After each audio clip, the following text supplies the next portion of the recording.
a story out of the country here that is deeply disturbing. Up to 5,000 people were in the streets near Channing Way and Piedmont Avenue, with some throwing rocks and bottles.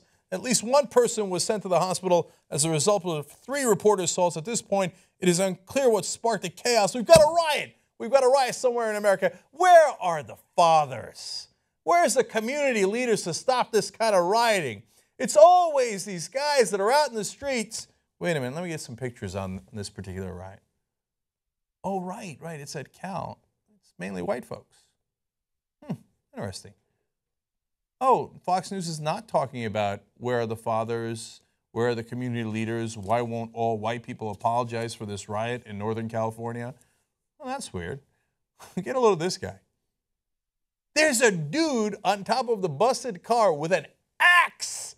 Could you imagine in Ferguson if there was a guy on top of a car with an axe? Okay? Now, look, understand the context. I get it. There was partying that went out of control, right? And they explained, well, one of the theories is there were several fraternities in the area, and earlier that day was a college football game at Memorial Stadium between Cal and USC. And the guy, I don't think, has real blood on him that's standing on top of the car. It's also Halloween. Okay, I get it. Don't believe me, I get it. But my point here is, it's a little bit of a double standard, right? Because there was real, what they would call rioting in any other context. There was 3 guys arrested. Of course, the cops, unlike in other instances, turned around and said, no, it's just those guys. You can't blame everybody. Only the people who committed the violence. Okay, so let me get to that. So did they roll into tanks like they did in Ferguson and they do in other minority communities? Did they come in with a mace and all the things? Or, we're going to get you, armored vehicles. No use of force by police, such as tear gas or even batons, was reported. Their dads could be powerful. They're going to Cal, right?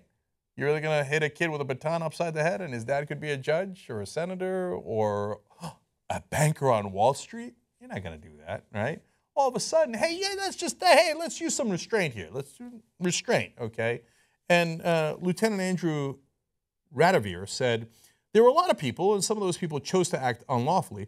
Overall, that was a small portion of the people, and certainly not the entire group, which is, of course, what they always say after this happens in minority areas, right? They're like, hey, small portion of the people. Let's not go around blaming everybody, okay?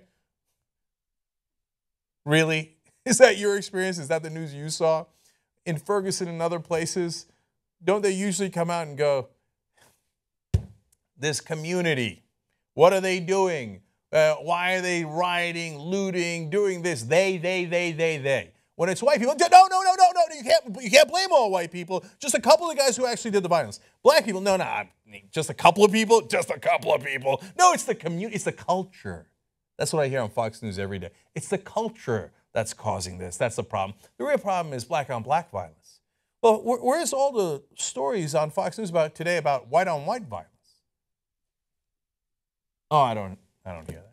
Hey, listen, guys, don't get me wrong. I'm glad the cops didn't roll in with batons and mace and tanks and kick the shit out of these poor students, right? And I say poor students, not the guys who did the violence. We are consistent on this throughout.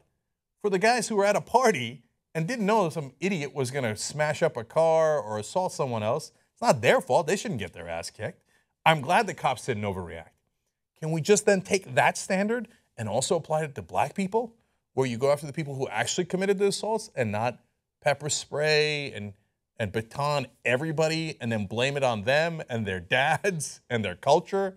Let's just have the same standard, no tanks for anybody, restraint by the cops, and actually go after the people who are guilty and not smear everyone else in the process. Is that too much to ask for?